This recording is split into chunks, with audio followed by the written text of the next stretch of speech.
Trabalho em uma empresa de segurança privada, mas não como vigilante, já que me formei em engenharia de sistemas. Sou responsável por tudo relacionado às instalações das câmeras de segurança. Preciso ir a diferentes lugares para os quais contratam nossos serviços. Como a empresa é grande e sua rede se expande por vários estados, viajo de um lugar para o outro, dando manutenção e supervisionando para que tudo funcione bem. Há anos deixei de me dedicar ao trabalho mais pesado, que é a instalação desses serviços. Essa tarefa agora está a cargo de outras pessoas sob minha direção. Neste trabalho, nunca faltam acidentes ou situações inconvenientes. Por exemplo, o equipamento que se instala apresenta complicações, mas geralmente podem ser resolvidas pelos próprios trabalhadores ou por uma consultoria que posso fazer com eles por meio de uma chamada. Após um longo período sem descansar, decidi tirar alguns dias de férias, ausentando-me por uma semana inteira. Avisei que, nesse tempo, não estaria disponível para ninguém. Confiava que as pessoas encarregadas sabiam o suficiente para manter tudo em ordem, pelo menos por esses dias. Ao retornar, encontrei várias mensagens e chamadas insistentes solicitando minha ajuda para resolver uma situação muito atípica. Acabei entrando em contato com o técnico responsável por este serviço. Ele me contou que, algumas semanas antes, o dono da empresa para a qual trabalhávamos solicitou a instalação de câmeras em sua casa. Não nos deu muitos detalhes sobre os motivos, já que cada vez é mais comum que, por motivos de segurança, se instalem câmeras no interior de residências particulares. Quando falei com ele, parecia que o problema era sério, já que ele soava nervoso e confuso. Ele me contou que, desde a instalação, aconteceram coisas que lhe pareceram estranhas. Diferente de outros serviços, ele só precisava das câmeras para um quarto da casa, já que aparentemente o restante já tinha câmeras instaladas, mas ele não tentou descobrir o motivo disso. O quarto estava vazio e parecia recém-pintado, mas por trás da camada de tinta branca recém-aplicada, via-se marcas de unhas nas paredes, especialmente na parte inferior do muro. Durante a instalação das câmeras e a conexão dos cabos, ele sentiu a presença de alguém mais no quarto. Em um momento, até acreditou ver alguém atrás de si, mas não havia mais ninguém na casa, exceto a pessoa do serviço que estava em outro local. Aquele quarto transmitia uma energia muito estranha, apesar de ele não ser crédulo em sensações desse tipo. Poucos dias depois, recebeu o relatório de que as câmeras haviam parado de funcionar.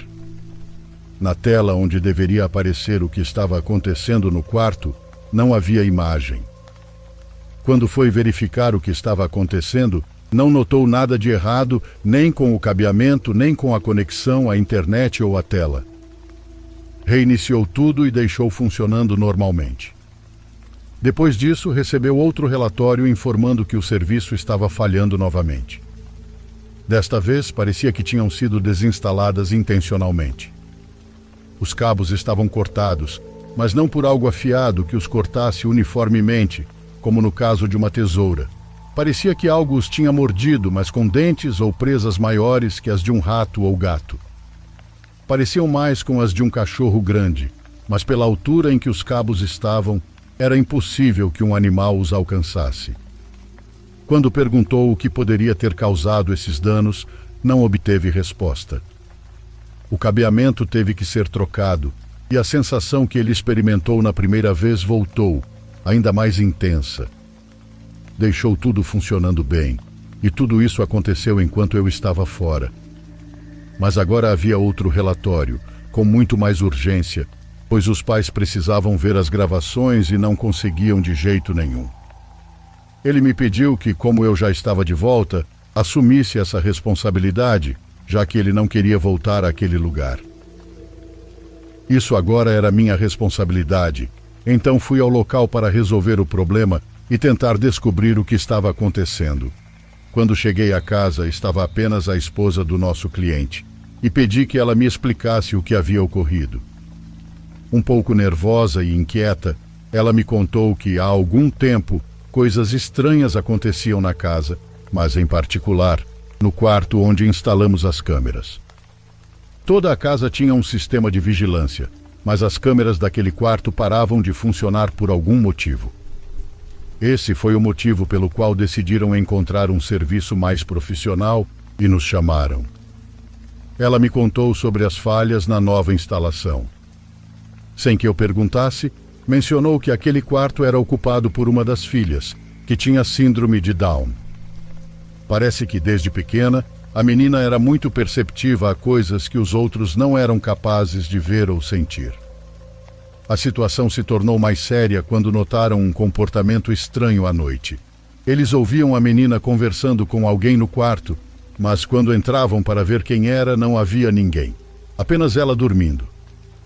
No início pensaram que fosse apenas brincadeira dela, mas isso se prolongou, e por dias ela passou a não falar com ninguém, como se não descansasse à noite. Eles não encontraram outra forma de saber o que estava acontecendo no quarto, além de instalar câmeras. No final, por um motivo ou outro, não detectavam nada, já que as câmeras acabavam estragando. Decidiram contratar nossos serviços na esperança de que pudéssemos descobrir o que estava acontecendo. Desta vez, estavam mais desesperados porque a filha começava a mostrar hematomas em partes do corpo, como se alguém a beliscasse ou segurasse com força. Às vezes a ouviam gritar à noite, mas ao entrar no quarto, ela estava dormindo na cama como se nada estivesse acontecendo. Foi por isso que solicitaram nossa ajuda para tentar descobrir o que estava ocorrendo ali. Disse à mãe que levaria o equipamento onde as gravações estavam armazenadas e tentaria extrair os dados para dar-lhes uma resposta. Como tinha muito trabalho acumulado por causa dos dias ausentes, foquei em outras pendências e esqueci de revisar os vídeos, até que em casa lembrei-me de que tinha o equipamento com as gravações. Para mim, era melhor revisar em casa, pois tinha um monitor e equipamentos melhores. Quando instalei, estranhamente tive dificuldades para acessar os arquivos, especialmente os daquele quarto. Parecia que estavam de alguma forma criptografados. Baixei os arquivos e fiz uma cópia de segurança. Por curiosidade, reproduzi uma das gravações e o que vi me deixou perturbado. No vídeo, entre 1 e 2 da manhã, após os pais colocarem a menina para dormir, ela se levantava e sentava na beira da cama. Ficava nessa posição por um longo tempo, cerca de 1 hora.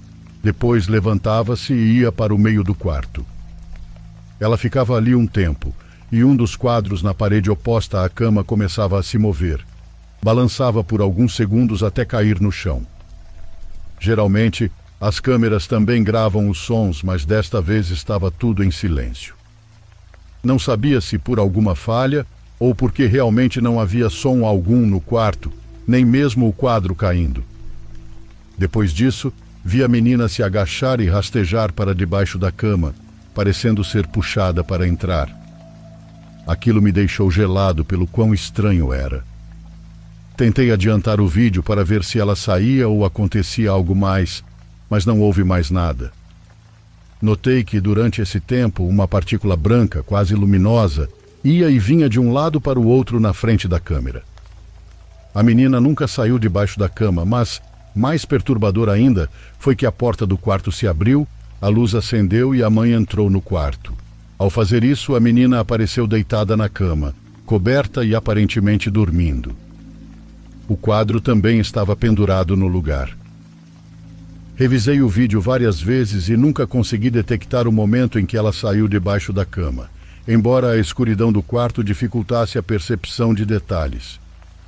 Depois que a mãe se certificou de que a menina estava dormindo, saiu do quarto e apagou as luzes. Quando a luz apagou, percebi uma figura na frente da porta, uma sombra de alguém alto que desapareceu após alguns minutos. Adiantei o vídeo para ver se algo mais acontecia, mas não detectei nenhum movimento até amanhecer, quando os pais foram acordar ela. Nos anos de trabalho, nunca tinha visto algo assim. Fiquei curioso para saber o que acontecia em outras noites, então fiz um backup extra. Liguei para meu chefe e contei a situação. Também falei com alguns colegas, e alguns acreditaram, outros não. Para provar, pensei em mostrar os vídeos guardados no backup extra, já que tinha entregue os originais à família no dia seguinte a tê-los assistido. Quando os reproduzi para mostrar, alguns não mostravam nada e outros nem se reproduziam. Tentei várias maneiras de resolver, mas nenhuma deu resultado. Tentei contatar a família para ver se conseguiram ver os vídeos, e se ainda os tinham. Para minha surpresa, quando fui ao endereço, a casa estava vazia. Os telefones estavam indisponíveis, então só tenho o que minha memória lembra.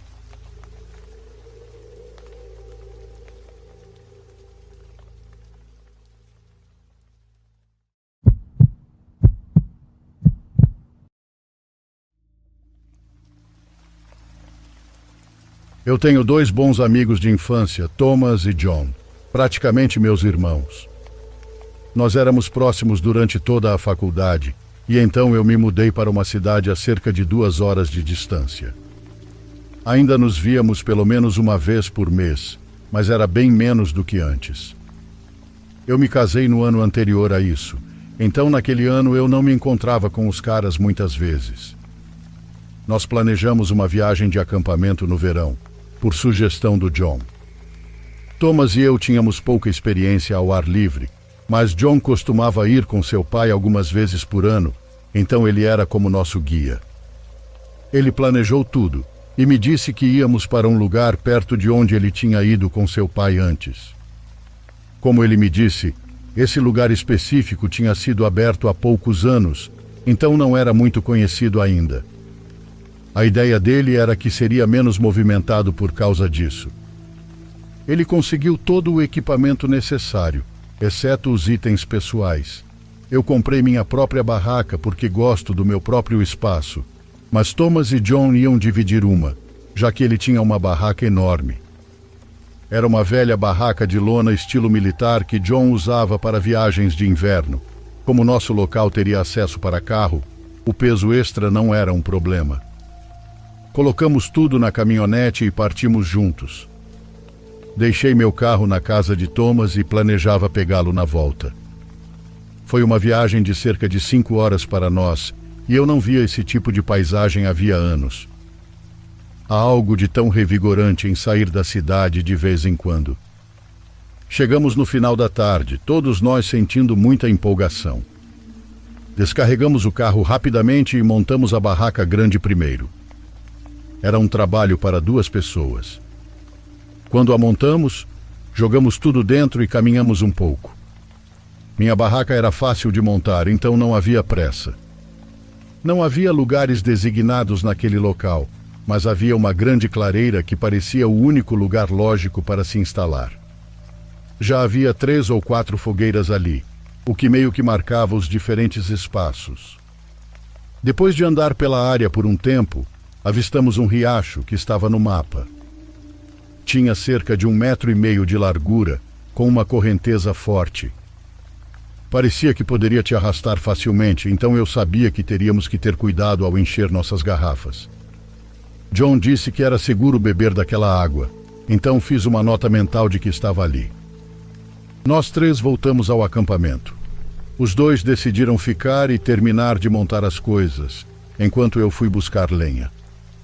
Quando me afastei do local, não foi difícil encontrar alguns bons pedaços, então logo eu tinha tudo o que podia carregar. Voltei para descarregar e planejava sair novamente para pegar mais. Enquanto voltava ao acampamento com os braços carregados de galhos e troncos, notei um homem montando uma velha barraca rasgada perto do nosso local. A barraca estava em um estado lastimável, cheia de buracos e rasgos, e parecia que mal conseguiria proteger do vento, quanto mais da chuva. Fiquei um pouco incomodado por ter que compartilhar o local, mas simplesmente acenei para ele ao passar e continuei andando. Era um local público. Ele tinha tanto direito de estar lá quanto nós. Não queria iniciar uma conversa, só queria voltar aos meus amigos e acender uma fogueira antes que esfriasse demais. Quando voltei para meus amigos, disse para John: "Parece que não estamos sozinhos." Eu estava esperando que tivéssemos o lugar só para nós, ele disse. Vimos o cara montando seu local a cerca de 30 metros de nós. Ele pendurou uma lona sobre sua barraca, o que parecia uma boa ideia. Depois eu o vi desaparecer na floresta, provavelmente para buscar lenha como eu tinha feito. Depois disso, não prestei mais atenção nele por um tempo. Quando escureceu e as estrelas apareceram, tínhamos nossa fogueira acesa.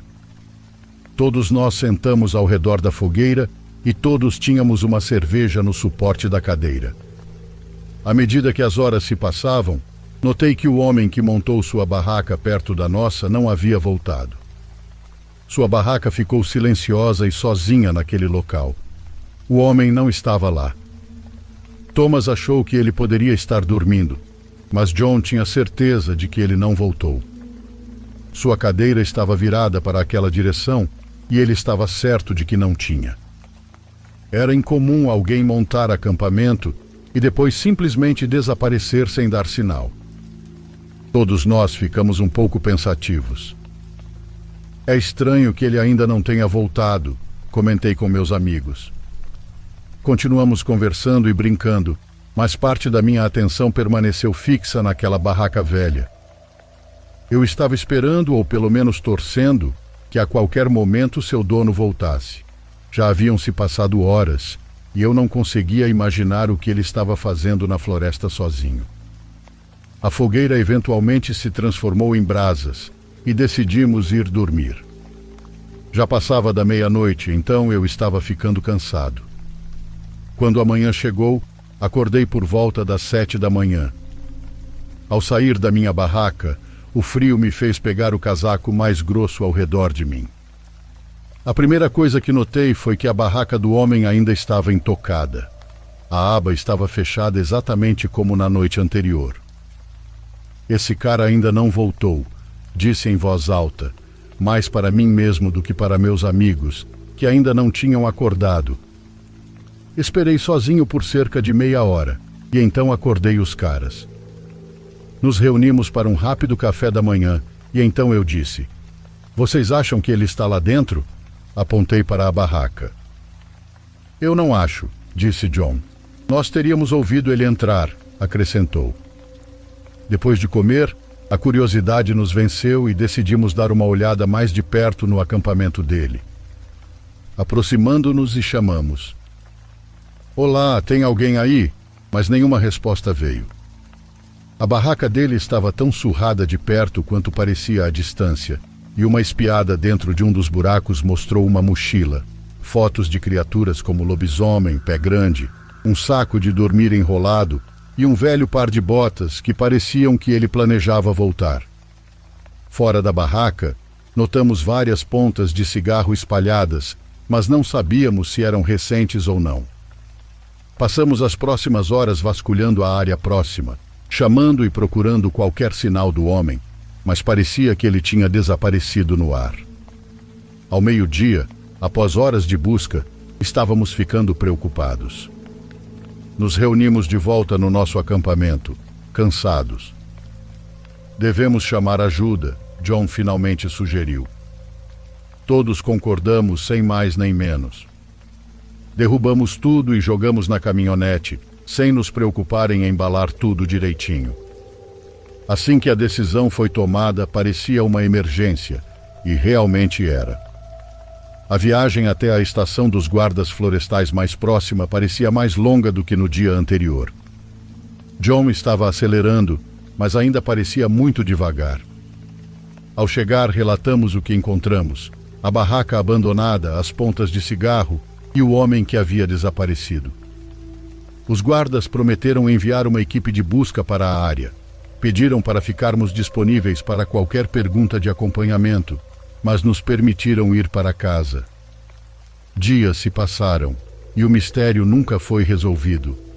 O homem nunca foi encontrado, nem sua família sabe o que aconteceu com ele. A triste realidade do ambiente ao ar livre é que acidentes podem acontecer, e há muitos animais selvagens, especialmente à noite.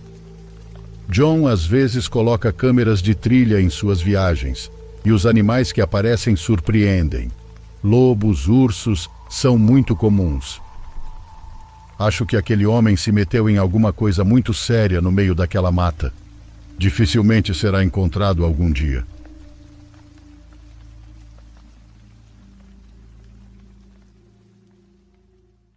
Por favor, curta e se inscreva se você estiver gostando. Agora continuamos.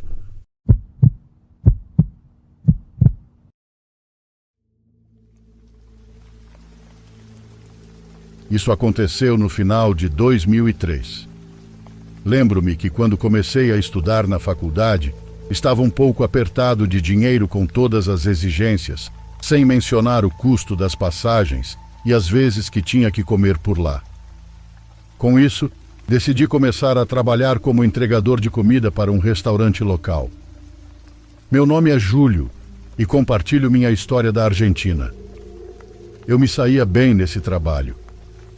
O salário era modesto, mas meu chefe conhecia minha situação e me ajudava com algo extra. No entanto, uma entrega especial, diferente e única, me fez viver o que hoje considero uma das experiências mais aterrorizantes da minha vida. Uma experiência que não gostaria de repetir de jeito nenhum. Era uma noite normal, acabara de chegar depois de ter que fazer provas. Tinha passado toda a semana estudando e estava nervoso porque todos os meus colegas não paravam de dizer que aquele professor era um dos piores, que facilmente poderia nos fazer reprovar a matéria se quisesse. Senti que me preparei mais do que o suficiente e respondi às perguntas com muita segurança. Isso me motivou no trabalho e meu chefe percebeu isso. Naquela noite eu tinha que fazer cerca de 4 entregas, quando ele me disse para parar de fazer entregas. Ele sugeriu que eu tirasse um descanso, porque em breve sairia uma entrega especial que ele estava guardando só para mim. Pedi detalhes sobre isso, mas ele se recusou a me contar. Na minha cabeça só passava a ideia de uma boa gorjeta, e foi isso que eu esperava. Finalmente chegou o momento. Ele me ligou e disse para eu ir ao estacionamento dos fundos com a bolsa do restaurante, onde estavam as refeições que eu levaria. Fiz isso e o vi com um saco onde estava o pedido. Ele me entregou, me deu o endereço e disse para eu ter muito cuidado, para não fazer nada fora do comum e me limitar a fazer a entrega para voltar o mais rápido possível. Antes de sair, ele me disse que eu não poderia mencionar isso a ninguém de jeito nenhum e que ao sair da casa era melhor esquecer tudo e nem mesmo dizer a ele. Tudo isso era muito estranho. Mas quando ele disse quanto eu ia receber de gorjeta, a situação mudou. Era muito dinheiro e eu não recusaria nem brincando, então preparei o pedido na bolsa e fui na direção do endereço que meu chefe me deu. Não parava de pensar que aquela entrega era muito diferente de todas as que eu tinha feito desde que comecei a trabalhar com ele. Havia algo estranho em tudo aquilo, mas decidi não me preocupar com isso. Finalmente cheguei a casa e levei um grande susto. Estava curiosamente muito afastada das outras, isolada, no meio de um monte de mato. As luzes estavam apagadas, dando a impressão de que não havia ninguém dentro, mas os números da casa eram os mesmos anotados no papel que meu chefe me deu, então deveria ser ali. Desci da moto e subi os degraus que levavam à porta. Parecia uma casa em ruínas, abandonada. Era um pouco perturbador estar ali, mas era meu trabalho. Bati na porta uma vez e ninguém saiu, mas a segunda, ela se abriu sozinha. E de dentro ouvi uma voz me dizendo para entrar e colocar o pedido na mesa, onde estava o dinheiro e a gorjeta que me prometeram. Não tive objeções a isso, e menos ainda ao perceber que era uma voz de mulher. O lugar cheirava muito mal, mas com esse pagamento, isso era o que menos me importava. As luzes de fora me permitiram ver a mesa, mas ao entrar na casa, algumas velas se acenderam, o que me permitiu uma visão mais clara do local. Concentrei-me tanto na mesa que não olhei para mais nada. Coloquei a comida lá e peguei o dinheiro, sem nem contar porque era muito, mas dividi o que precisava devolver ao meu chefe da gorjeta. Quando olhei para o resto da sala, Fiquei chocado com o que vi. Não sabia se era uma mulher ou o quê. Sua pele parecia ser de uma pessoa que nem estava viva. Tinha pouquíssimo cabelo e estava completamente nua, curvada. Andava sem a necessidade de uma bengala, embora parecesse precisar de uma. Mas havia algo ainda pior ao lado dela, um altar cheio de partes humanas e animais. Alguns eram apenas ossos e outros estavam se decompondo com um cheiro horrível. Fiquei paralisado, incapaz de falar, tremendo e com a mente em branco. Não emiti um único som. Foi essa coisa que falou e sorriu, aparentemente contente por ter recebido o pacote, e friamente me disse para ir embora. Ver tantas partes humanas me fez pensar que eu também poderia acabar ali se fizesse algo que a perturbasse. Era melhor eu ir embora. Foi o que fiz. E quando me afastei o suficiente, peguei meu telefone para ligar para a polícia. Contei tudo o que sabia, e eles me disseram para não me mexer dali, que logo uma viatura chegaria. Esperei não sei quanto tempo, pode ter sido pouco, mas para mim foi eterno, até que na esquina vi um carro se aproximando. Fiquei surpreso quando vi que era meu chefe. Ele saiu rapidamente do carro e arrancou meu telefone, dizendo para eu nunca mais cometer esse erro, esquecer o que vi e voltar ao restaurante como se nada tivesse acontecido. Ele gostava de mim, mas eu poderia me dar muito mal se dissesse algo. Não entendia o que acabara de acontecer. Aparentemente a polícia estava envolvida nessa situação, mas não quis me envolver mais no assunto. Deduzi que se continuasse investigando, as coisas ficariam ruins para mim. Então não tive outra opção. Cheguei ao restaurante e meia hora depois meu chefe chegou e agimos como se nada tivesse acontecido. A única coisa que posso deduzir é que meu chefe estava contratando essa mulher para garantir o sucesso de seu restaurante, assim como a polícia, e só eles sabem por que estavam envolvidos nessa situação macabra. Talvez estivessem pedindo proteção ou algo mais sombrio. 2 semanas depois eu pedi demissão. Como eu disse, isso aconteceu há muitos anos. Meu antigo chefe já é falecido. Ainda não tenho certeza absoluta do que estava acontecendo naquele lugar, ou o que faziam lá.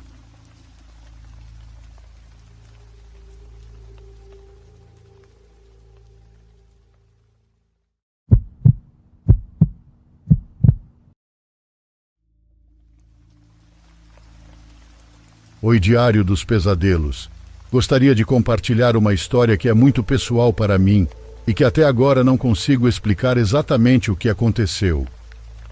Pelas circunstâncias que cercam este fato, não gosto de falar sobre ele por medo de que outros não acreditem em mim. Há alguns anos fui internada no hospital por tentar tirar minha própria vida. Não quero entrar em detalhes sobre o motivo pelo qual tentei acabar com minha vida, pois gostaria de manter minha história de forma anônima. Fiquei hospitalizada por uma semana inteira. No meu 3º dia na área de psiquiatria infantil, algo estranho, uma sensação pesada e sufocante me acordou de madrugada.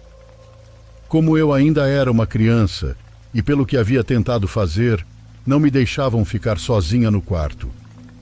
Meus pais se revezavam para ficar comigo e me acompanhar. Naquela noite, meu pai ficou no hospital para cuidar de mim, mas o cansaço o venceu. Quando eu acordei, ele estava dormindo. Meu pai tem um sono muito profundo, mas mesmo assim me surpreendeu que ele não tivesse acordado. Saí do quarto porque sentia necessidade de ir ao banheiro e porque naquele momento não me sentia muito confortável estando lá. Atravessei o corredor e quando cheguei ao banheiro, várias cabines estavam fora de serviço. Ouvi alguém mais entrar e, como só havia um banheiro funcionando, disse que estava ocupado e que não demoraria a sair. O que quer que tenha entrado no banheiro não me ouviu ou não quis me ouvir. Começou a bater na porta e eu repeti que estava ocupado, que já ia sair. Pensei que era apenas uma pessoa que precisava urgentemente usar o banheiro, então tentei me apressar. Mas aquela sensação sufocante, a mesma que me havia despertado, voltou. Novamente pedi para aquela presença, porque nem sei se posso chamá-la de pessoa que esperasse que eu já estava saindo. Voltaram a bater na porta cada vez com mais insistência, até que as batidas se tornaram golpes. O que quer que tivesse entrado no banheiro parecia estar com raiva, ansioso para entrar onde eu estava. Não demoro, já estou saindo, eu disse novamente para que me deixasse em paz. Como já estava assustada, decidi sair rápido para poder voltar para o quarto com meu pai. O que mais me assustou foi que, quando abri a porta, não havia ninguém mais no banheiro. Eu estava sozinha, mas podia sentir que havia algo mais ali, uma presença que me acompanhava. Tentei lavar as mãos o mais rápido que pude para não ficar mais lá dentro. Quando saí, vi meu pai correndo pelo corredor em minha direção. Apesar de ter o sono pesado, o que quer que me seguiu até o banheiro também o havia acordado. Perguntei-lhe o que ele havia visto, se alguém havia saído do banheiro, mas ele disse que não. Não entendia por que meu pai estava correndo em minha direção, então perguntei-lhe.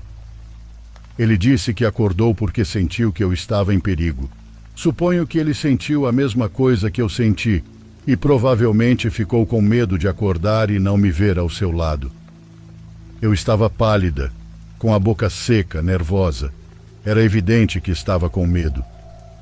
Não sabia bem o que era aquilo que me havia despertado, muito menos porque me havia seguido até o banheiro. Só tinha certeza de que queria me livrar de sua presença para sempre. O que foi? O que aconteceu? Meu pai me perguntou. Não quis contar nada a ele porque imaginei que ele não acreditaria em mim, e não apenas pela natureza dos fatos. Pensei que ele diria que eu estava imaginando coisas, que atribuiria isso aos problemas de saúde mental que eu estava enfrentando, mas eu sei muito bem o que aconteceu no banheiro. Sei que nada do que ouvi ou senti era um efeito colateral dos medicamentos e não quis aprofundar mais sobre o ocorrido. Tudo ficou como uma dessas experiências que você simplesmente não sabe explicar para os outros e, pior ainda, não sabe explicar para si mesmo. Não contei isso a ninguém.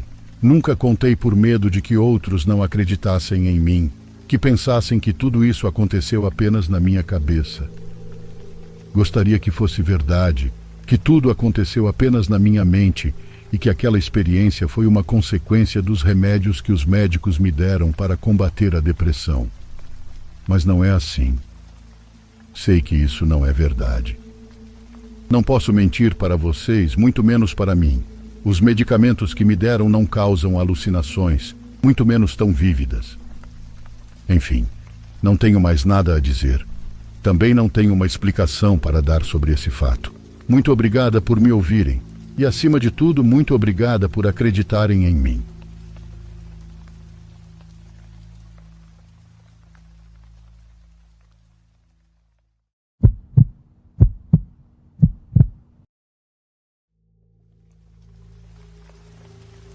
Não vou entrar em detalhes, mas tive que abandonar uma universidade bem prestigiosa por alguns motivos pessoais, e as pessoas sempre me dizem que eu poderia ter sido mais do que um caminhoneiro. Honestamente, não é um trabalho ruim. Estou fazendo entregas há mais de 2 anos. Obviamente, a única parte extenuante do trabalho são as longas horas. Você nunca pode realmente medir como a solidão vai te afetar sem experimentar em primeira mão. Meu único conselho seria fazer as pazes com os demônios que possam estar à espreita no seu subconsciente, porque eles definitivamente vão corroer seu cérebro nas horas solitárias. Foi o que aconteceu comigo. Isso aconteceu 3 meses depois de ser empregado pela minha primeira empresa. Eu era basicamente tão novo nesse ramo quanto se poderia ser. Eu estava fazendo uma viagem de 15 horas até Cambridge, Massachusetts. Dirigir por 15 horas pode não parecer tão louco, mas considerando que eu tinha acabado de completar uma viagem de 8 horas, isso deve colocar as coisas em perspectiva. Eu queria fazer as entregas o mais rápido possível, então optei por dirigir durante a noite. Chegaria pouco antes das 3 da manhã. As coisas estavam indo bem. Praticamente não havia outros carros na estrada, então eu pude dirigir um pouco mais rápido do que o normal. Mais ou menos na metade da viagem, Lembro-me de ter estendido a mão para o console central para pegar um energético, mas não havia nenhum. Claro, eu tinha esquecido de reabastecer meu caminhão depois de completar minha entrega anterior. Bati no painel algumas vezes com raiva, sabendo que teria que parar em algum lugar. Não havia nada que eu odiasse mais do que ter que fazer paradas durante minhas viagens. Pode ser que eu seja único nisso, mas sempre fico exponencialmente mais cansado quando meu veículo está parado, mesmo que seja apenas por segundos. Depois de olhar para o navegador, percebi que não tinha escolha. Ou eu adormecia na estrada, ou parava para pegar uma bebida energética. Na minha cabeça, essas opções eram praticamente equivalentes. Entrei na primeira parada de serviço que vi. Eu literalmente não tinha ideia de onde estava.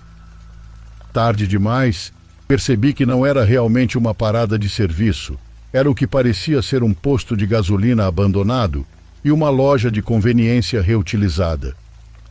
Não sei se há uma maneira melhor de descrever. De qualquer forma, parecia haver outra loja de conveniência não muito longe na estrada, então pensei em ir lá se necessário. Estacionei o caminhão e fui até a primeira loja de conveniência. Para ser completamente honesto, esperava que uma de duas coisas acontecesse. Ou o lugar estaria aberto ou a porta estaria trancada. Você pode imaginar minha surpresa então quando a porta se abriu para uma loja completamente escura. Olhei ao redor, esperando talvez ter sorte e encontrar uma bebida ou lanche deixado para trás. Pouco antes de me virar, meus olhos se ajustaram à escuridão e eu percebi um leve brilho emanando do canto da sala. Fui até lá e o brilho vinha de uma sala nos fundos. Eu abri a porta lentamente. Para minha surpresa, havia uma geladeira ligada contra a parede. Abri a porta, mas não encontrei nada. Literalmente nada. As prateleiras haviam sido removidas, como se o aparelho tivesse sido completamente esvaziado. Quando eu estava fechando a porta, tenho 90% de certeza de que ouvi um barulho na sala principal, como algo caindo no chão. Congelei por uns bons 5 segundos. Eu imaginei isso? Me perguntei, mas não tinha como. Silenciosamente voltei para a sala principal e olhei ao redor. Nada. Parte de mim queria continuar investigando. Eu não tinha tempo para isso, no entanto. Saí pela porta de entrada e basicamente corri até a outra loja. Estava aberta, graças a Deus. Paguei pela minha bebida e voltei para o meu caminhão. Algo nessa parada toda parecia errado. Eu precisava voltar para a estrada o mais rápido possível. Dei uma última olhada na loja abandonada e percebi que a porta agora estava aberta. Eu tinha certeza de que a tinha fechado. Não era meu trabalho descobrir o que estava acontecendo ali. Então liguei o motor e voltei com o caminhão para a estrada. A cafeína começou a fazer efeito e me tirou rapidamente do meu estado de cansaço. Minha mente começou a divagar e comecei a pensar em como tudo aquilo havia sido bizarro. Acho que um lugar abandonado não é a coisa mais estranha do mundo, mas meu cérebro não conseguia explicar aquela geladeira, não importa a teoria que eu pensasse. Tentei esquecer e continuei dirigindo. Foi então que comecei a notar movimentos estranhos na cortina atrás de mim. O suor começou a escorrer pela minha testa. Observei pelo retrovisor enquanto a cortina parecia se agitar e se mover, mesmo sem o ar ligado. Pensei no pior. Havia alguém no meu caminhão. Eu não tinha nenhuma arma comigo, então discretamente coloquei no GPS a estação de polícia mais próxima. A viagem até lá foram os 20 minutos mais tensos e horríveis da minha vida. Continuava imaginando que alguém ia me alcançar ou tentar fazer meu caminhão bater. Finalmente cheguei à estação de polícia. Parei o caminhão o mais perto possível e basicamente corri até a estação de polícia. Em segundos, meu caminhão estava cercado por policiais e depois que abri a parte de trás, o que vi vai ficar comigo para o resto da vida. Os policiais retiraram 3 pessoas com aparência de sem-teto, 2 homens e uma mulher. Eles estavam vestindo trapos, enrolados em cobertores imundos. Um dos homens estava armado com 2 facas. Os 3 se recusaram a falar, mas me olharam de maneira ameaçadora enquanto eram algemados. Eu não tenho ideia do que eles queriam. Acho que nunca saberei, pois naquele dia nenhum deles falou.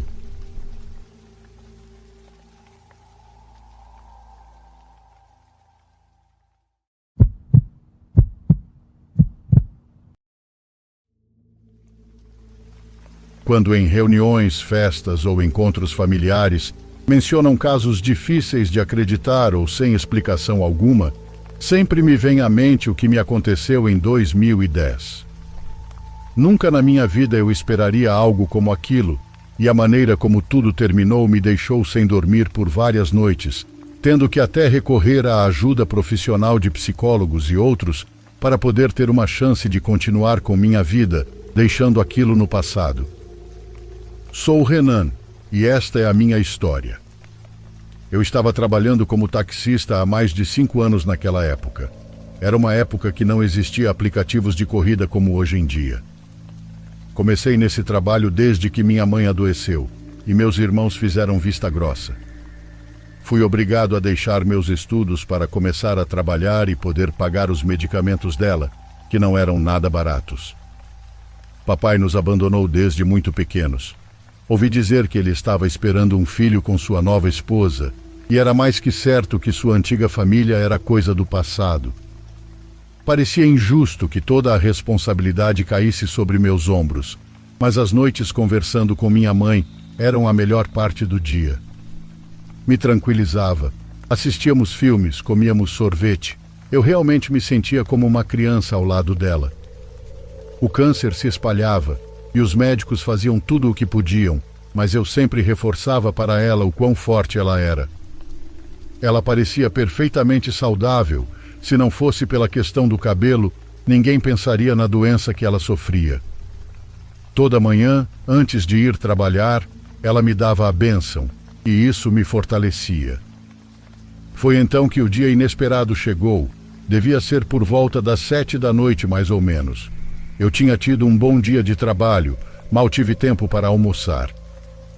Senti-me abençoado de verdade e tinha em mente levar minha mãe para passear no fim de semana. Ela merecia. Minha mente só pensava nisso, até que vi na calçada 2 homens me acenando. Eu me sentia cansado, com dores nas costas, então decidi que depois de levá-los eu iria para casa descansar. O tempo seria suficiente para assistir um filme com minha mãe, ou pelo menos era o que eu pensava.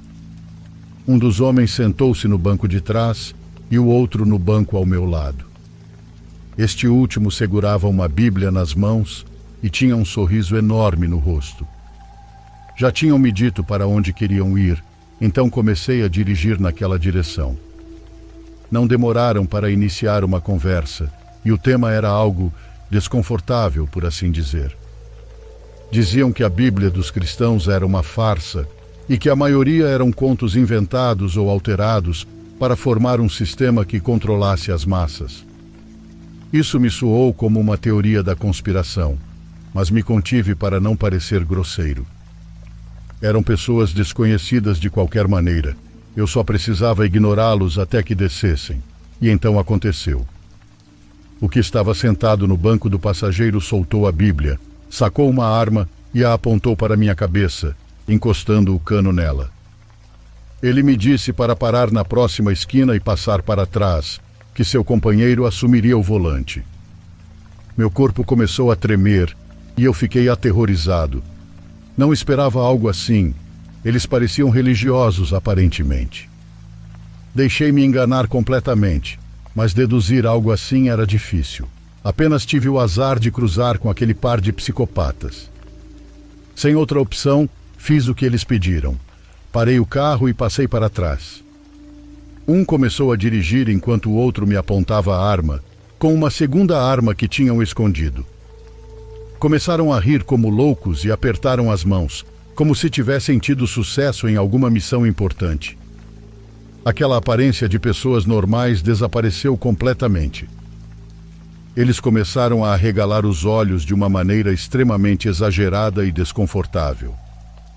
O que me ameaçava movia a arma de um jeito muito estranho com o pulso, me dando a sensação de que a qualquer momento ele iria disparar contra mim. Não havia pensamento que me acalmasse naquele momento, apenas um milagre me salvaria, e eles não eram burros. Eles retiraram meu celular e me revistaram para garantir que eu não me tornaria um problema mais tarde. De repente começaram a mencionar um nome estranho. Nunca na minha vida eu tinha ouvido, tanto que não consigo lembrar com clareza e nem tinha certeza de que estavam se referindo a uma pessoa.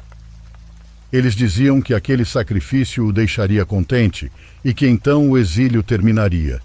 Eles recompensariam seus erros e seriam bem-vindos novamente.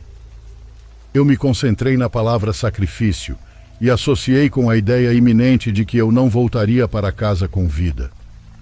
Chorei, e no meio do meu choro aqueles dois começaram a rir de mim, perguntando se eu estava com medo.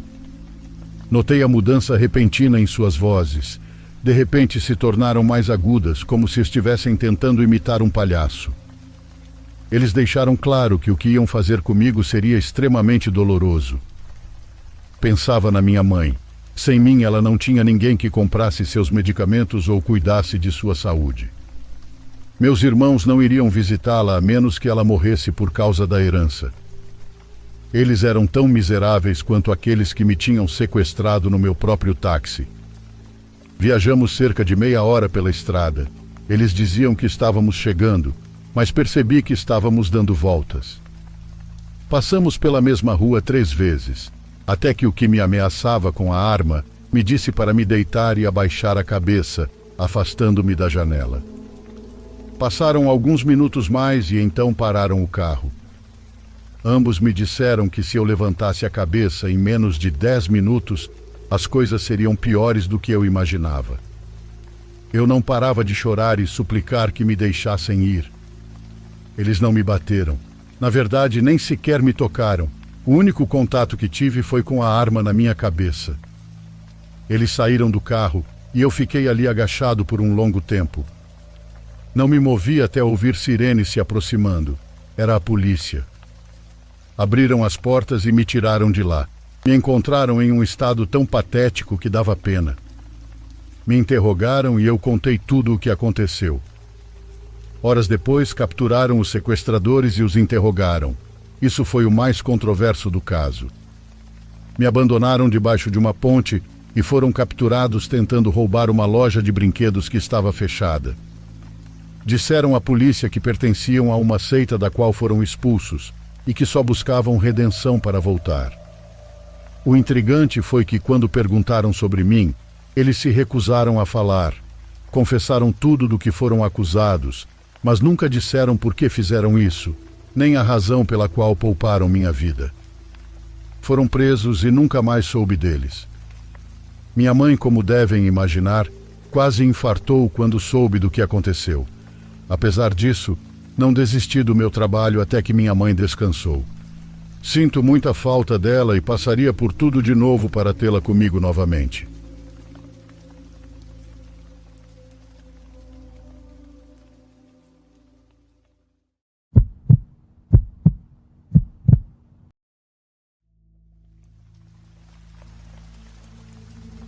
Quero contar algo que aconteceu com meu pai há alguns anos. Nos tornamos grandes fãs de histórias e as ouvimos todos os dias quando ele me leva para a faculdade a caminho do trabalho. Com isso, finalmente o convenci a me contar essa história, com todos os detalhes que ele não havia contado antes.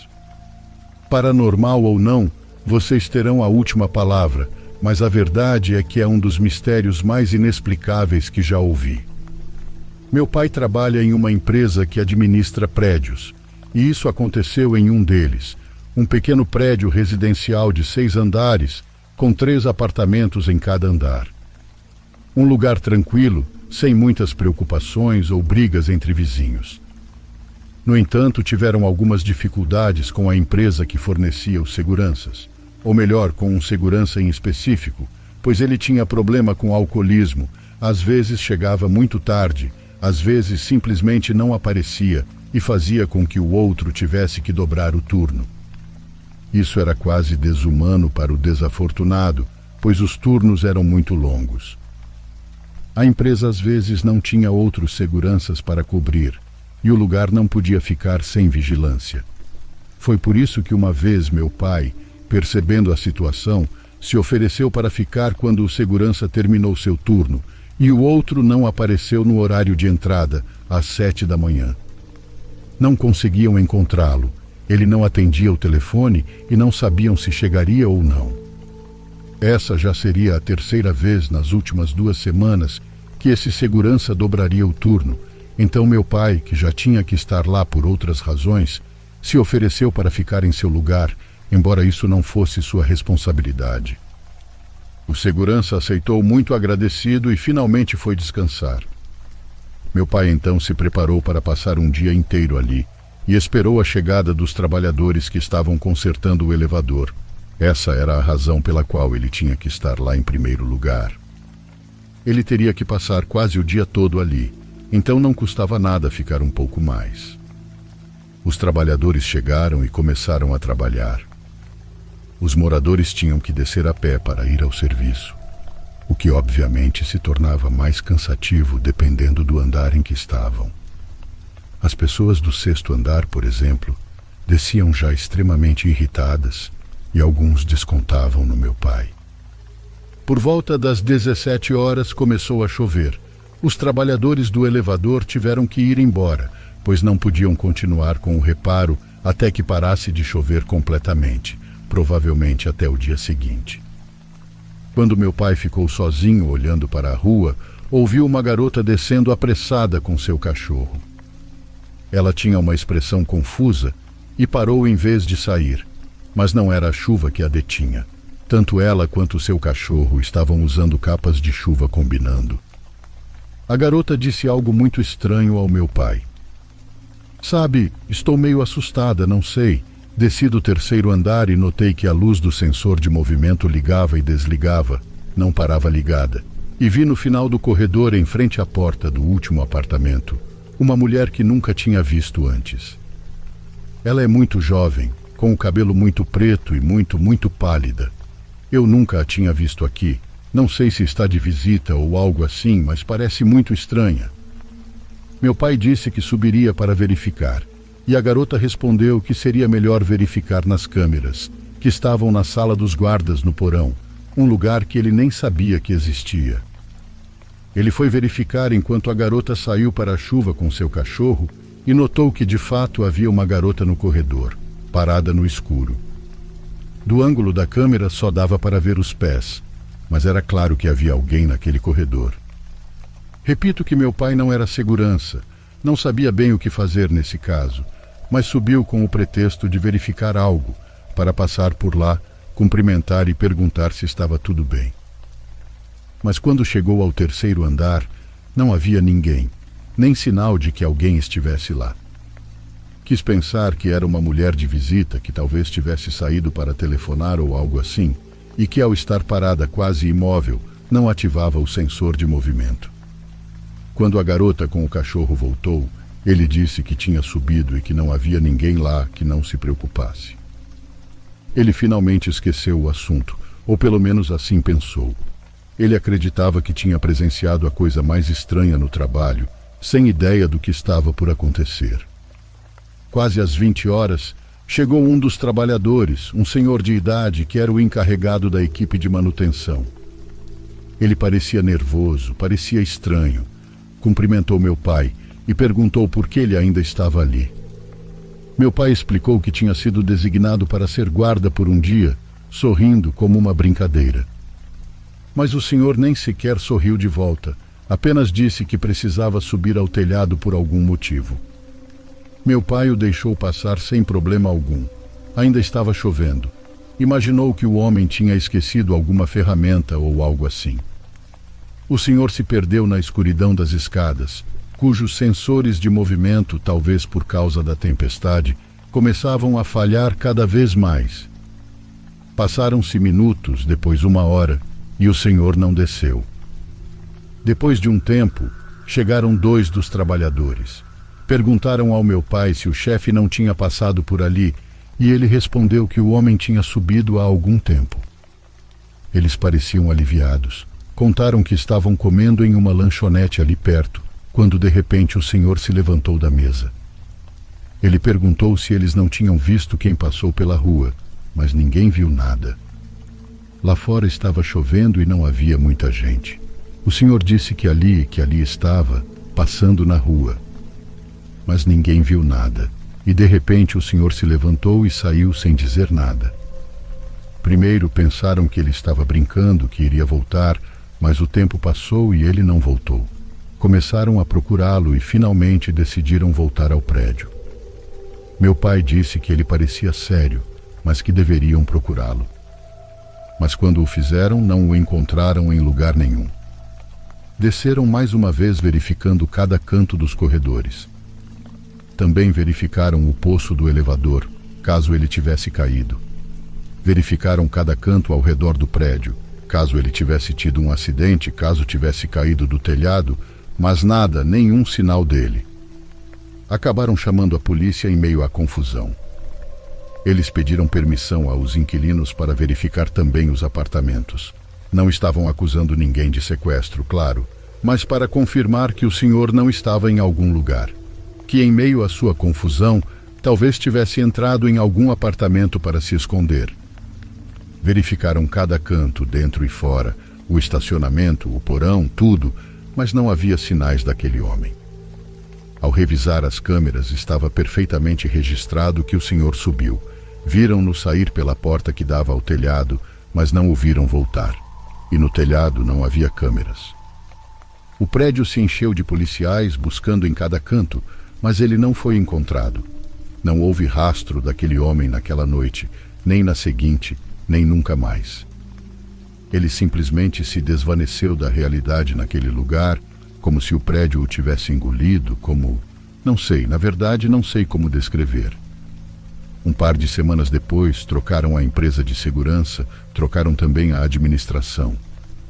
Meu pai agradeceu por não ter que voltar a se apresentar naquele lugar. O caso não chegou às notícias, já que o senhor praticamente não tinha nenhuma família. Perguntei ao meu pai o nome do homem, mas ele não sabe mencionar. Apenas que chamavam o senhor de Toquinho. Embora meu pai pense que são eventos não relacionados, eu me pergunto se aquela mulher pálida que a inquilina viu ao descer, aqueles pés que meu pai viu na câmera de vigilância, tiveram algo a ver com o que aconteceu um pouco mais tarde.